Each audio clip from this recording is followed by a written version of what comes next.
We are fortunate to have an Alabama native with us to deliver your keynote address. Of all the places this individual could choose to live and love, it is his home state of Alabama that he and his family call home. He has played a significant role in many, many films, including Seabiscuit, Transformers, Dallas Buyers Club, The Legend of Bagger Vance, Lorenzo's Oil, and many, many others. He has also played very significant roles in television, including L.A. Law, X-Files, The West Wing, SWAT, NYPD Blues, 24, Judging Amy, Boston Legal, L.A. Legal, Grey's Anatomy, NCIS, Scandal, and many, many others. Some of which our graduates would know and I don't. Some of which I know and you don't. Many of us have known Michael unknowingly, but met him before as Mr. Pollard, Barkley, Tom Banachek, Ron Butterfield, Gary Clark, or Lonnie Menskin, just to name a few. Becoming all these different individuals and giving them the emotional depth that lifts them from script to screen takes an immense commitment to craft and character. Despite life's challenges, that same determination also rings true in his personal life by understanding that both perseverance and balance are keys to personal success. He shares the story of his own journey to help people challenged by addiction to find and maintain their own balance. I can't think of a more timely message for us today. He has discovered that through helping others, he affirms his own path. Without further ado, I am pleased to introduce film and television actor, Mr. Michael O'Neill, to deliver your keynote address, graduates.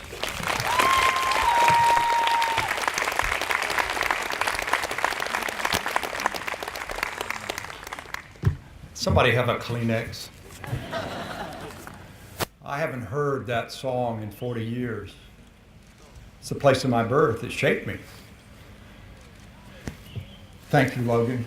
And I'll be nervous enough for both of us. Liz, thank you for your remarks. I want to thank Dr. Stewart for inviting me here today, the trustees, the alumni, the faculty, Dr. Barron. I want to thank the parents. I know the names are on the diploma. Are your children? You got them here. So when you get a chance, thank them. Thank them now, thank them 5 years from now, thank them when your children are born, thank them 10 years after that, just thank them. As I look out today and see all of you and your bright faces and keen eyes and robes and funny hats, I'm reminded of that wonderful Mark Twain line. He said, I've traveled a good deal in my life. I found one thing, clothes make the man. Naked people have little or no influence.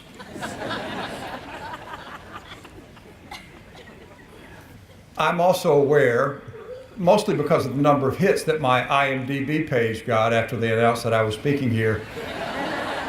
Thank you, by the way, that many of you had no idea who I was before that. I take no offense in that. It's the plight of the character actor.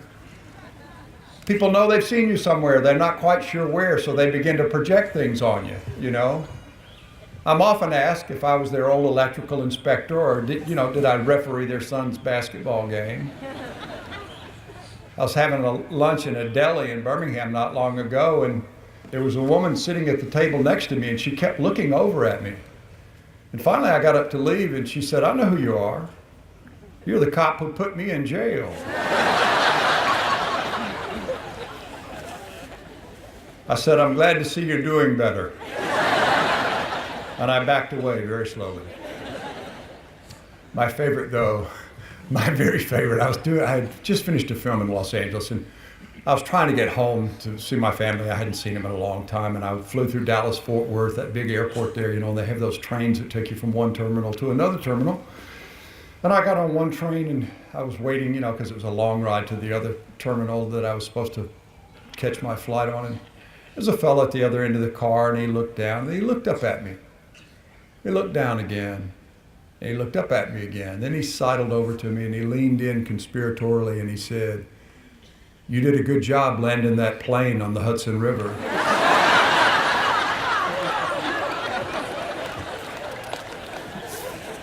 I said, thank you. Got off. Wasn't my terminal. So what could a seniorish character actor who confuses people possibly have to say to you on the way out the door? Well, if you're going to be an actor, I can tell you what Alan Alda told me, one of my favorite actors, over lunch one day. We worked together on the West Wing. He said, above all else, be lucky. Now, luck favors the prepared. That's my addition to it. But above all else, be lucky. I have been. But what about the rest of you? I have two signs in my home. One is in the shower. It says, it's not going to happen the way you think. And the other is over my front door as I go out in the world, and it says, it's not going to happen that way either. I've racked my brain trying to remember what they said to me 40 years ago at my commencement, and for the life of me, I can't remember a word of it. I don't expect for you to remember a word a week from now that I say. I think it was something along the lines of, go get 'em, champ. Or the world is your oyster. That was big in those days. Or you can do anything you want. That's not helpful. But you know what they didn't tell me about? And I want to share this with you today. It's the power of no. You're going to hear it a lot. I did. No, you won't make it. No, you won't make it. No, you're not what we're looking for. No, that was a nice audition, but no. No, next. No. What they couldn't have told me about it was how important they were going to be to me. It energizes you, that word. It gives you something to push against. It will give you ballast. It will give you dimension. It will challenge you to improve in areas that you need to be improving on, but more than anything else, it will force you to define your worth. I had been a working actor for about 15 years, and my agent decided to retire.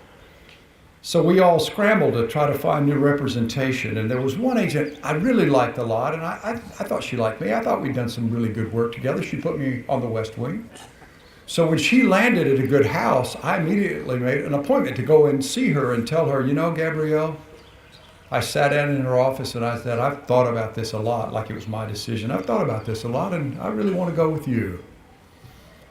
And she looked at me and she says, well, Michael, we've talked about you here. And no, we don't want you. We feel like we're well represented in your type. I was crushed. I was heartbroken. I was right back on my heels. Any actor will tell you that part of their job is to protect their confidence. And I could see mine lying there on that desk, skinned. And as I got up to leave the room, I thought, am I kidding myself?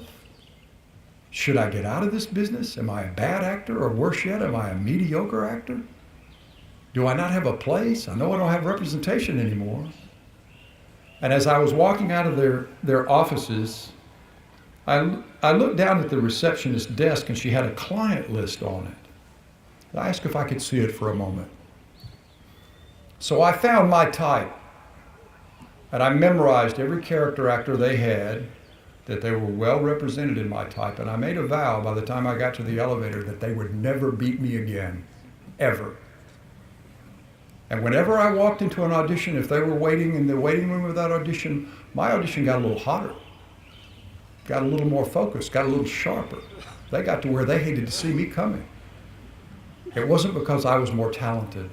That was not the case. It started with that no. And it wasn't just the no. They had underestimated me.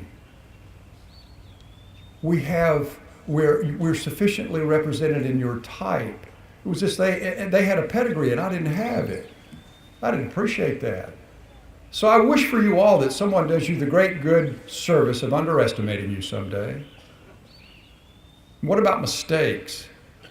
Make a bunch of those. I can't tell you how much a part of the creative process they are. Dr. Behringer can probably bear me out on this. My favorite quote in the theater is by George Bernard Shaw. He said, "Every stroke of genius is a lucky misreckoning. It's a mistake." It's part of the creative process. It's part of the scientific process. Pasteurization, we take for granted. That was a happy accident. Anthrax, the cure for that, that was another happy accident. There are a lot of them. They're mistakes, so make some. And if they're big enough, you can apologize. I've had a good deal of experience in that. I can tell you the best time to eat crow is when it's hot. And what a failure. We've almost beaten that notion out of you. I fully expect all of you to succeed. I really do. But fail some. The dictionary defines it as insufficient, inadequate, lacking. Yes, I am. I'm in need of a writer and a director, another actor to relate to. Of my own, I'm insufficient, I'm lacking, I'm inadequate. But put me in collaboration with something. Let me fail a little bit. Let that start the carbonation. Let the bubbles start to come up after that. And a lot of interesting things can happen. It will give you dimension. It'll make you more human. It will make you more compassionate. It will make you more curious, and it will make you more of a liberal art.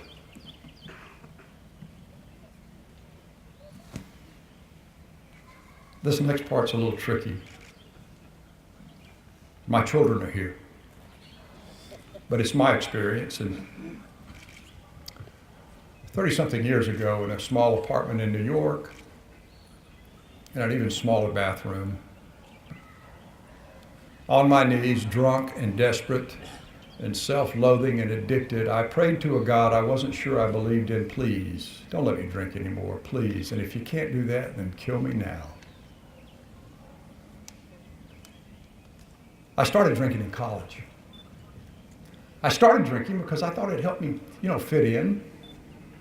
I thought it made it easier to talk to girls. I thought it made me funnier. And if I drank just the right amount, it would close the watchful eye of your bad opinion of me. I was sure you had one. I didn't drink pretty. It led me to drink in run-down dive bars with old-timers that didn't talk, they just drank, or I drank alone. I followed it into the bowels of the Lower East Side of Manhattan or down into Times Square at 3 o'clock in the morning. It wasn't cute and plucky in those days. It was drifters, hustlers, pimps, pushers, homeless, mentally ill. That's what Times Square was. And I went there because I thought that's where I'd end up, and I thought I'd go ahead and try to get comfortable. And one morning at about 3 a.m., I was staggering back, and at about 47th Street and Broadway, there was an old African-American man, and he was sitting on a 5-gallon paint bucket, and he was playing an old beat-up guitar. And I think the motion of it got my attention, maybe the sound. But I stopped, and he glanced up at me as he was playing, and then he stopped playing. And he took a long, hard look at me. He said, "Go home, son. You don't belong down here. There's still a little hope left in you." Man changed my life. Man was my angel. Maybe he was always with me. Maybe he's with me now. I'd share him with you. I hope I get to see him again just to thank him. But you have your own. All I ask is that you listen when they talk to you when you need them. How can this possibly be relevant in a commencement address, for crying out loud? Well, because we're sending you out with all of your promise and all of our hope into the deadliest opioid addiction in the history of our nation. We lost 45,000 people last year. 35 sniffer dogs died just in sniffing it. Died with their handlers right there, couldn't do anything about it. How powerful must that be? And we'd like to think, or maybe it's easier to think that it's, my Times Square people, my people on the margin. It's middle-aged, middle-class businessmen with families. It's moms that volunteer for the PTA and sell Camp Stew to pay for Little League uniforms. It's high school athletes that hurt a knee or a lower back and got hooked on Vicodin, or some lovely young woman at a dance party who just tried the wrong thing at the wrong time. We're losing them.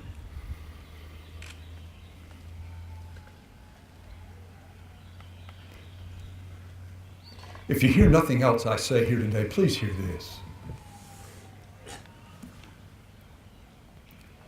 If you encounter this in your life, and I'm going to guess that there's somebody sitting with us now that's in pain that we don't know about, or has had a trauma they've never spoken of, or there's a switch in their DNA they cannot see coming.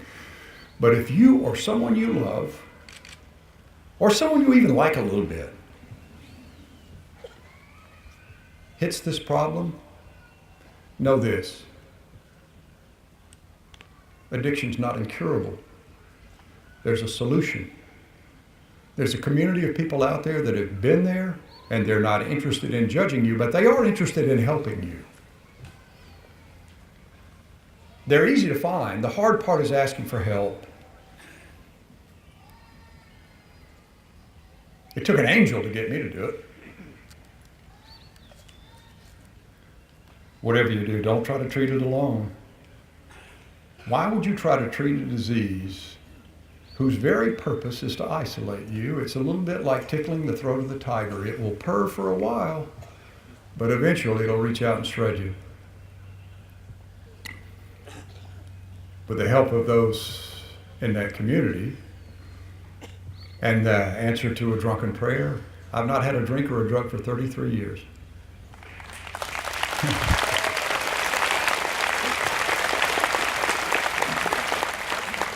Thank you. I assure you it was mercy, not justice. On a brighter side, what do you take with you from this place? You're stepping off. It's a time you're going to set goals. It's a natural thing to do. I only ask that while you're setting the goal of what you want to achieve, please set the goal of the kind of person that you want to be. It's important to us. My generation needs your generation. We broke some stuff. We need y'all to fix it. And what do you take? Well, you take an education. You've learned to learn. Wherever you go, whatever you do, there's a scroll up here with your name on it.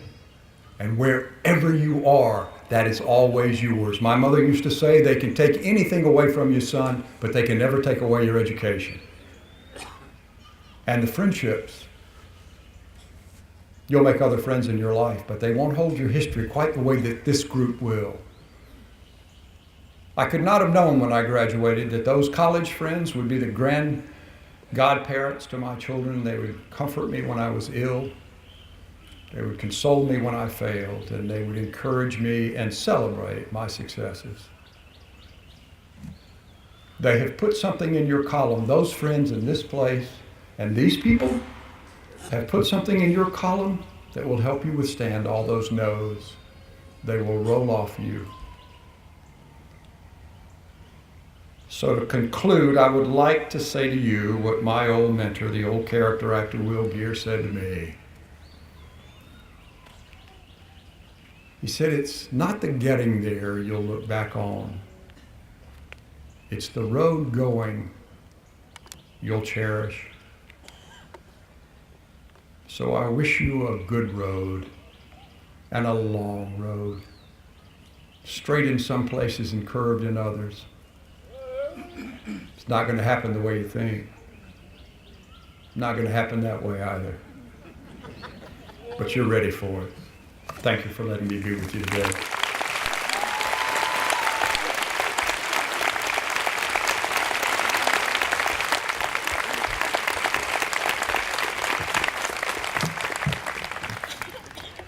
Wow.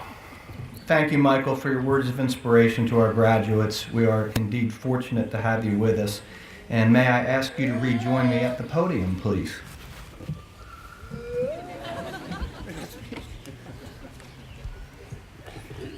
Michael, this is the President's Award presented to you in recognition of your contributions to film and television, to your appreciation and devotion to your home state of Alabama and your commitment to improving the lives of those challenged by addiction, presented May 5th, 2018.